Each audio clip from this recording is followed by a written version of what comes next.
안녕하세요. 2022년 3월 22일 현재 Foreign Affairs, CNN, BBC 등 국제 외교안보 저널 및 언론사들의 보도를 바탕으로 우크라이나 침공 현황을 한번 정리해보면 이렇습니다. 2월 24일 러시아는 우크라이나 침공을 시작했죠. 며칠 안에 키예프를 점령하고 우크라이나 시민들이 반기거나 별로 반항하지 않을 것으로 생각했던 푸틴과 러시아 군사령부의 기대와는 전혀 달리 우크라이나군은 매우 용맹하게 저항하고 있으며 우크라이나 시민들 또한 한 목소리로 저항하고 있습니다. 현재까지 러시아군은 키예프에 더 이상 진군이 어려워지자 외곽에서 참호를 파하며 장기전 태세에 들어갔어요.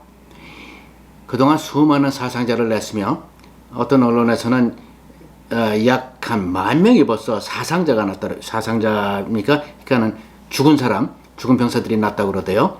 이건 상당한 숫자입니다.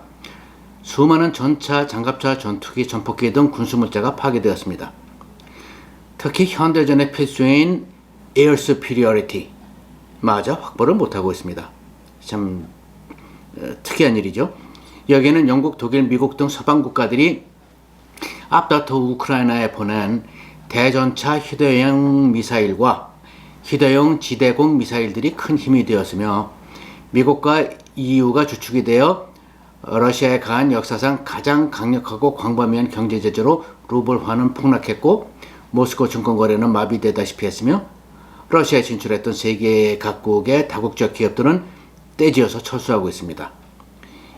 이 이후 특히 독일로 에너지를 조달하던 가스 파이프라인은 중단되었으며 그 결과 러시아는 실질적으로 고립되는 상황에 이르렀습니다. 당황하고 짜증스러워진 푸틴은 한 2주 전에요.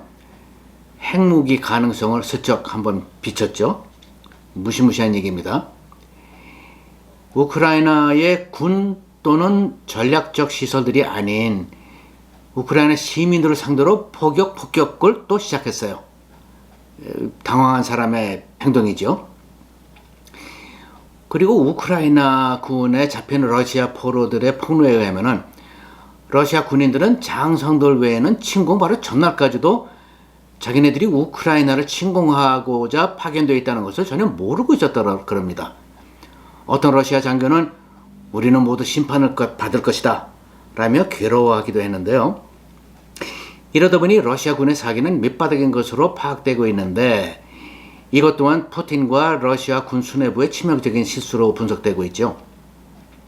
그러던 중 3월 18일에는 바이든과 시진핑 정상 간의 비디오 컨퍼런스가 있었는데 물론 요건은 중국이 러시아를 군 또는 경제적으로 돕지 말라는 것이었고 지금까지는 중국이 애매모호한 입장만 고수하고 있지만 또 그렇다고 중국이 러시아를 돕지는 않고 있으면서 도리어 경제 금융 분야에서는 러시아에게 매우 불리한 행동을 하고 있어서 푸틴이 매우 분노하고 있다는 보도가 있습니다.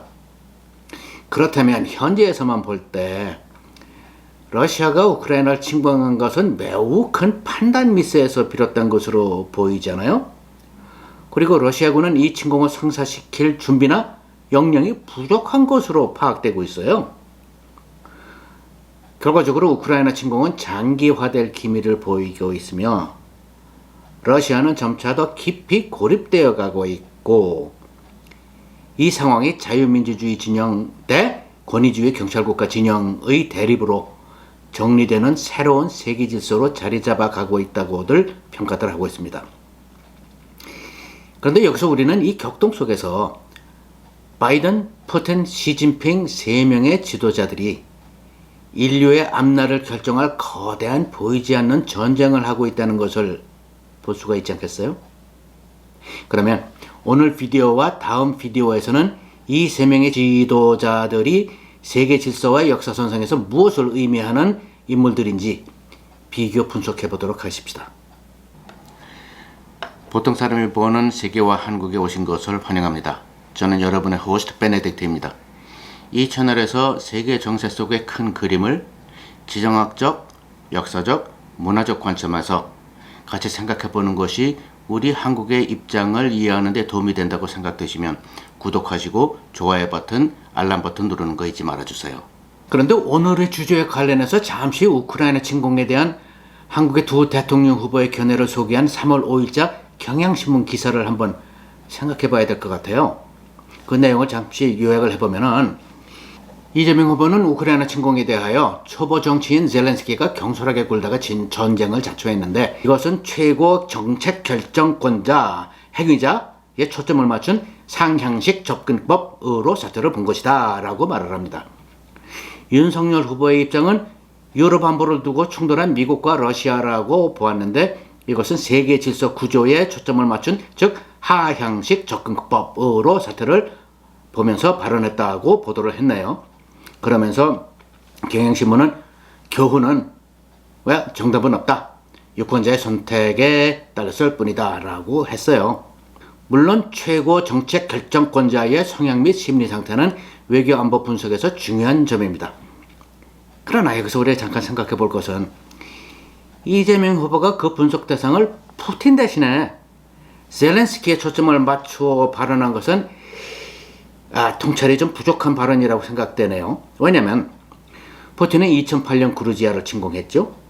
2014년 크림반도를 침공 및 합병했죠. 그리고 2021년부터 우크라이나 침공을 위해서 계획을 해왔다고 그래요. 이런 상황을 보고, 그리고 2022년 2월 24일 침공 개시까지를 통틀어서 볼 때 젤렌스키보다 푸틴에 먼저 초점을 맞추는 게 맞지 않겠어요? 마치 가만히 있던 푸틴 황제를 우크라이나라는 저 변방에 있는 조그만 국가의 왕이 까불며 신기를 건드려서 푸틴 황제가 참다 못해 징벌한 것인 것처럼 비추는 것은 글쎄요, 상당히 프로페셔널하지 못한 상황인식으로 생각이 돼요. 그리고 경향신문도 이 점을 독자들에게 설명을 해줬어야죠. 또한 경향신문은 이 기사에서 윤석열 후보의 구조적 접근을 설명하면서 구조를 미국 대 러시아라고만 한 점 또한 독자 입장에서는 상당히 유감스러운 것이, 지금 세계 질서 속에서 구조를 살펴보면 미국 대 러시아 구조가 아닌 것 같아요. 자유민주주의 진영 대 권위주의 경찰 국가 진영으로 나뉘고 있는 상황인데, 그런 설명은 전혀 없었거든요. 자, 그러면 우리 보통 사람들에게는 이 기사가 충분히 다루어주지 않은, 그러나 너무나도 궁금한 것이 있죠. 즉 세계 질서의 지각 변동을 주고하고 있는 정책 결정권자 3명, 푸틴, 시진핑, 바이든을 비교 분석해보고 싶지 않습니까? 도대체 어떤 과거를 가진 사람들이고 어떤 성향, 어떤 사고를 가진 사람들이기에 우리 모두의 미래를 결정할 보이지 않는 거대한 전쟁을 치르고 있는 것인지, 그것에 대해서 알고 싶은 거죠. 자, 그런데 그러기 전에 우리가 역사의 어떤 흐름 속에서 이 세 리더들이 세계 질서를 만들어 가고 있느냐는 빅 픽처를 먼저 상기시킬 필요가 있어요. 그래야 우리들이 이 사람들의 역할을 정확히 분석해 볼 수 있지 않겠습니까? 자, 기억하시죠? 1990년 냉전이 끝나고 리버럴 디모크라시, 리버럴 휴머니즘, 자유민주주의, 자유인본주의가 최종 승리한 것처럼 생각되던 시절이 있었죠. 1992년에는 프란시스 후쿠야마라는 미국 교수가 The End of History and the Last Man, 역사의 종말과 마지막 인간이라는 책을 참으로 성급하게도 써내면서 그렇다고 주장을 하자 수많은 사람들이 그 책을 읽고 좋아했던 시절이었었죠. 글로벌리즘은 세계의 영원한 그리고 행복한 질서가 될 것 같았고요. 그러나 지난 10수년 동안 미국의 트럼프 대통령, 터키의 에르도안 대통령, 브라질의 보스나로 대통령, 필리핀의 두테르테 대통령, 중국의 시진핑, 러시아의 푸틴 등 권위주의적 리더들이 세계 각국에서 등장하지 않았습니까? 흡사 리버럴리즘, 자유주의 시대가 지고 어토리테리아니즘, 권위주의 시대가 도래되는 듯 싶었죠. 이런 현상은 우리가 잘 아는 해시태그 미투 같은 수많은 강경주의, 자유주의적 사회운동에 반사적으로 등장하신 트럼프 미국 대통령식 Make America Great Again 같은 보수주의로의 전환과도 맞물려 있는 것 같았습니다. 즉 세계 곳곳에서 권위주의적 리더들이 각자의 진영에서 자신들도 알게 모르게 앞으로 올 세계 질서의 조각들을 만들어가고 있었던 것이죠. 그런데 그런가 하면 오바마 대통령 시절을 한번 생각해 보십시다. 시진핑 휘하 권위주의적 중국의 부상을 보고 긴장한 미국이 유럽에서 아시아 태평양 지역을 향한 피벗 투 아시아 정책으로 전환을 하는 동안 사실 자유민주 진영은 GDP가 중국의 10분의 1밖에 안 되는 러시아에 대해서는 그루지아를 침공을 해도 크림반도를 침공을 해도 크게 신경을 안 쓴 것이 사실이죠. 러시아가 막상 우크라이나를 침공한 지금에 와서야 서방 진영은 이 점이 21세기의 가장 중대한 정책적 실패라며 자책을 하고 있는 모양새입니다. 그렇다면 우크라이나 침공은 위에서 언급한 것처럼 지난 10수년 동안 권위주의 리더들이 해온 세계 질서의 극보수화가 결실을 맺는 수순일 것일까요? 그렇지는 않은 것 같은 것이 서방 언론 및 지정학자들은 푸틴이 우크라이나 침공을 강행한 것은 그의 가장 큰 치명적 실수였던 것이 침공의 결과가 푸틴이 의도했던 것과 정반대의 결과를 낳기 때문이라고도 알고 있어요. 이 정반대의 결과란 첫째, 미국, EU 등 서방 진영이 이데올로기로 똘똘 뭉치게 만들어버렸습니다. 그 결과 세계를 뚜렷한 자유민주주의 진영 대 권위주의 경찰국가 진영으로 대립시켜놨어요. 푸틴이 바라던 거랑 정반대 얘기죠. 자, 그럼 오늘은 바로 그 푸틴에 대해서 분석을 한번 해보도록 하십시다. 여러분 기억하시나요? 1989년 베를린 벽이 허물어졌죠. 당시 구소련의 미카일 고바초프 대통령은 러시아를 개방하려고 했습니다. 그러나 1991년 강경파 공산주의자들은 쿠데타를 시도했으나 실패했고 그 과정에서 보리스 옐신이 등장하면서 러시아 연방의 대통령이 됐었죠. 그런데 공산주의에서 어설픈 시장경제로 이어지는 이 격동의 시대에서 올리가르크, 우리나라 말로 하면 과도제 집권층, 다시 말해서 정경유착을 통해서 나라의 부와 권력을 독차지하는 소수, 이 올리가르크들이 등장을 하고 그러면서 민주주의, 법치주의, 시장경제 등은 염원해지면서 부패와 권모술수가 전부인 사회로 무시무시한 사회로 변화갔죠. 급기야 1999년 보리스 옐슨 자신이 반대파들에 의해서 부패 혐의로 위기에 몰리자 그는 그늘에서 급성장을 해오던 누구겠어요? 블라디미르 푸틴에게 정권을 넘깁니다. 그런데 그 대가는 옐신을 수사하지 않는다는 조건이었다고 그래요. 어디서 많이 들어본 얘기죠. 우리 한국의 무성한 소문을 연상케 하는 대목입니다. 예를 들어서 이명박 대통령에서 박근혜 대통령으로 넘어올 때, 그리고 지금 문재인 대통령에서 윤석열 대통령으로 넘어갈 때 김경수를 사면해라, 조국을 사면해라, 전임 대통령 수사를 하지 않겠다는 약속을 해라, 이런 얘기. 설마 일국의 대통령이 그런 조건을 내세웠겠어요? 그냥 헛소문이길 바랄 따름이지요. 자, 본론으로 돌아와서 여기서 푸틴에 대해 우리가 주목할 것이 몇 가지가 있습니다. 잘 들어보세요. 첫째, 푸틴은 KGB, 구소련의 국가보안위원회 출신이라는 점입니다. 즉 폴리스 스테이트, 경찰국가의 핵심 속에서 잔뼈가 큰 인물인 것이죠.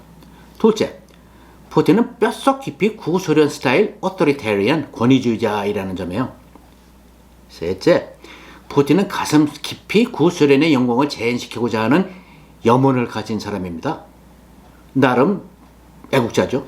넷째, 푸틴은 자신이 이런 역사적 의무를 수행하는 운명의 인물이라고 굳게 믿고 있는 사람이라고 평가를 받고 있어요. 그리고 다섯 번째, 푸틴은 서방 세계의 민주주의, 자유평등, 법치주의 등의 가치관들은 자신이 수호하고자 하는 구소련 시대의 가치관과 결코 공존할 수 없는 것들이라고 굳게 믿고 있는 사람인 것으로 평가되고 있어요. 이런 면들을 종합해보면 푸틴은 한마디로 아나크로니즘, 시대착오적, 시대를 거스르는 인물이라는 분석을 피할 수가 없겠죠. 푸틴은 그가 신봉하는 가치관을 동유럽에 접목하여 그 지역을 러시아의 Sphere of Influence, 세력권 안에 가둬두려고 하는 것이고, 원하든 않든 무서운 얘기죠.